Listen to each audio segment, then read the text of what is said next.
मानसी और राघव अपने कमरे में सोए हुए थे। घड़ी में रात के लगभग 2:45 बज रहे थे। राघव का चेहरा पसीने से बुरी तरह भीगा हुआ था। ऐसा लग रहा था मानो उसने अभी अभी कोई भयानक सपना देखा हो। राघव के चेहरे की शिकन बढ़ती ही जा रही थी।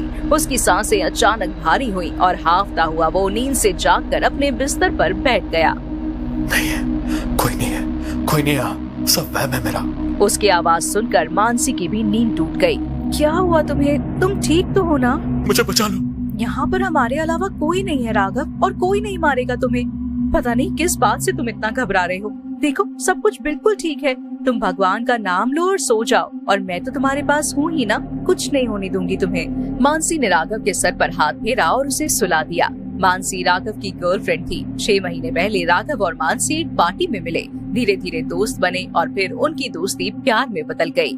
दोनों लिव इन रिलेशनशिप में रहते थे, लेकिन कुछ दिन से राघव की हालत कुछ ठीक नहीं थी। वो हमेशा घबराया रहता और अचानक नींद में हड़बड़ाकर उठ जाता।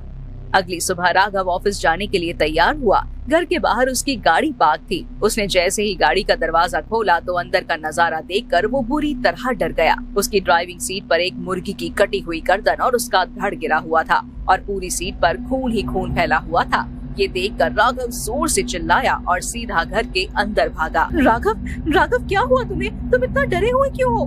मानसी, मेरी गाड़ी में वो। क्या हुआ तुम्हारी गाड़ी को? तुम मेरे साथ चलो।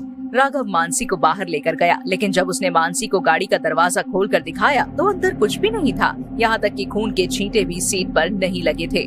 क्या? अरे अभी तो वो मुर्गा और उसकी गर्दन और खून के छींटे थे इस सीट पर। मैं सच कह रहा हूँ मानसी, अभी था वो यहाँ। रिलैक्स, शांत हो जाओ राघव, कुछ भी नहीं है यहाँ पर। शायद तुम्हें फिर से कोई भ्रम हुआ है। प्लीज तुम अपनी दवाइयाँ टाइम पर लो। मैंने तुम्हारे बैग में भी तुम्हारी मेडिसिन रखी है। ऑफिस जाकर याद से खा लेना प्लीज। और कुछ नहीं है यहाँ पर, जस्ट रिलैक्स। मानसी ने राघव को समझाकर शांत किया। राघव कार ड्राइव करके ऑफिस के लिए निकला, लेकिन पूरे रास्ते उसके दिमाग में बस यही बातें चल रही थी। ऑफिस पहुंचकर उसने अपना लैपटॉप निकालने के लिए अपना बैग खोला, लेकिन तभी उसे अंदर कुछ चुभा और उसकी उंगली से खून निकलने लगा। उसने जल्दी से लैपटॉप बाहर निकाला और बैग के अंदर देखा तो बैग के अंदर एक नींबू रखा हुआ था, जिस पर बहुत सारी पिन्स चुभाई गई थी, और नींबू के अंदर से लाल रंग का खून निकल रहा था। ये नींबू, ये खून, ये सब क्या हो रहा है? सुबह कार में वो जो कुछ भी हुआ, और अब ये कुछ ना कुछ तो हो रहा है मेरे साथ, लेकिन कुछ समझ नहीं आ रहा। मैं मानसी से बात करूंगा, उसे दिखाऊंगा, तब उसे मानना ही पड़ेगा कि ये सब मेरा कोई भ्रम नहीं है। शाम को राघव घर गया और उसने सबसे पहले अपना बैग खोलकर मानसी को पिन से चुभा हुआ वो नींबू दिखाया, जिसके अंदर से अभी भी खून टपक रहा था। ये देखो, मैं तुम्हें कह रहा था ना कि कुछ न कुछ गड़बड़ जरूर हो रही है। कोई टोटका कर रहा है मुझ पर। कोई चाहता है कि मैं पागल हो जाऊं, मर जाऊं। शांत हो जाओ राघव, शांत हो जाओ। घर में हम दोनों के अलावा तो कोई रहता भी नहीं है, तो फिर तुम्हारे बैग में ये किसने रखा? सुबह तो घर पर बस मिसेस शर्मा अपने बेटे की शादी की मिठाई देने आई थी। उनके अलावा तो घर पर कोई आया भी नहीं है। कहीं तुम्हारे ऑफिस में तो ऐसा कोई नहीं जिसने ऐसा किया हो? मैं नहीं जानता मानसी, मैं कुछ भी नहीं जानता, लेकिन अगर अब ये सब बंद नहीं हुआ ना तो मैं सचमुच पागल हो जाऊंगा। नहीं, तुम चिंता मत करो राघव, मैं कुछ करती हूँ। अच्छा चलो, अब तुम चेंज कर लो और खाना खा लो। मानसी ने पहले राघव की नजर उतारी और फिर दोनों के लिए खाना सर्व किया। राघव ने खाने के कुछ निवाले तो ठीक से खाए, लेकिन थोड़ी देर बाद वो खाते हुए अचानक रुक गया। उसकी प्लेट में अनगिनत कॉकरोच और कीड़े रेंग रहे थे। उसने अपनी प्लेट को दूर फेंक दिया और खाने के निवाले को चिल्लाते हुए मुंह से बाहर निकालने लगा। राघव क्या हुआ तुम्हें? तुमने इस तरह खाना क्यों फेंक दिया? इस खाने में कीड़े, मैंने कीड़े खा लिए। ये मैंने क्या किया? राघव ने डर कर अपना सर पकड़ लिया और वहाँ बैठकर रोने लगा। उसकी हालत देखकर मानसी की भी आंखें भर आईं। उसने राघव को शांत किया और उसे अंदर ले जाकर उसने उसे नींद की दवाई दे दी। थोड़ी देर बाद राघव को नींद आ गई, लेकिन मानसी के दिमाग में अब राघव की ही चिंता चल रही थी। पता नहीं क्या हो गया है राघव को, आजकल इतना अजीब बर्ताव क्यों करने लगा है? जब मैं इससे मिली थी तब तो ऐसा कुछ नहीं था। शायद राघव ठीक कह रहा है, कोई है जो उसे पागल करना चाहता है, उसके ऊपर तरह तरह के टोटके कर रहा है। और वो नींबू। कुछ दिन और इसी तरह बीते। राघव नींद की गोली खाने के बाद भी हर रात हड़बड़ा कर उठ जाता। धीरे धीरे उसकी हालत किसी मेंटल पेशेंट जैसी होने लगी थी। तभी कुछ दिन बाद उसका बर्थडे आया। उसका मूड फ्रेश करने के लिए मानसी उसे बाहर डिनर पर लेकर गई। मैंने कहा था ना, तुम बाहर आओगे तो तुम्हारा मूड फ्रेश हो जाएगा। चलो अब सेलिब्रेशन तो हो गया, घर चलते हैं वरना बहुत देर हो जाएगी। दोनों कार में बैठकर घर के लिए निकले, लेकिन राघव के चेहरे पर कोई भी खुशी नहीं थी। वो घर पहुंचे तो घर के मेन गेट पर कुछ अजीब सा सामान बिखरा हुआ था। एक नर कंकाल की खोपड़ी, लौंग के कुछ दाने और उसके साथ सिंदूर बिखरा हुआ था। ये देखकर उन दोनों के होश उड़ गए। ये सब क्या है? अब तो ये कुछ ज्यादा ही हो रहा है। हम कल के कल ही पंडित जी के पास जाएंगे और जो भी ये सब कर रहा है ना, मैं उसे छोड़ूंगी नहीं। राघव की आंखों में डर साफ दिखाई दे रहा था। वो इतना घबराया हुआ था कि अंदर जाने को भी तैयार नहीं था, लेकिन मानसी उसे हिम्मत देते हुए घर के अंदर लेकर गई। राघव अंदर अपने बेड पर बैठा था। मानसी कपड़े चेंज करने के लिए वॉशरूम गई थी। तभी मानसी को राघव के चिल्लाने की आवाज आई। वो जैसे ही रूम में आई तो देखा कि रूम के फ्लोर पर खून बिखरा हुआ है, जो अभी थोड़ी देर पहले तक कमरे में नहीं था। खून। मैं आराम से यहाँ पर बैठा था मानसी, और अचानक फर्श पर खून की ये बूंदें ऊपर आई। मुझे बहुत डर लग रहा है मानसी, ये सब क्या हो रहा है? तुम डरो मत राघव, कभी कभी बिल्ली घर पर आ जाती है। कितनी बार वो घर पर मरा हुआ कबूतर पकड़ के ले आती है। हो सकता है शायद उसी का खून होगा। मैं इसे साफ कर देती हूँ। मानसी खून साफ करने के लिए पोछा लेकर आई, लेकिन वो जितने ज्यादा खून की बूंदें साफ कर रही थी, उसे आगे तक और ज्यादा खून की बूंदें दिखाई दे रही थी। बिस्तर के नीचे भी खून की बूंदें फैली हुई थी। उसने जैसे ही बिस्तर के नीचे से सफाई करने के लिए पोछा आगे बढ़ाया तो कुछ नीचे गिरा। पहले तो मानसी को कुछ समझ नहीं आया, लेकिन जब उसने वो चीज बाहर निकाली तो उसे देखकर उसकी आत्मा सिहर उठी।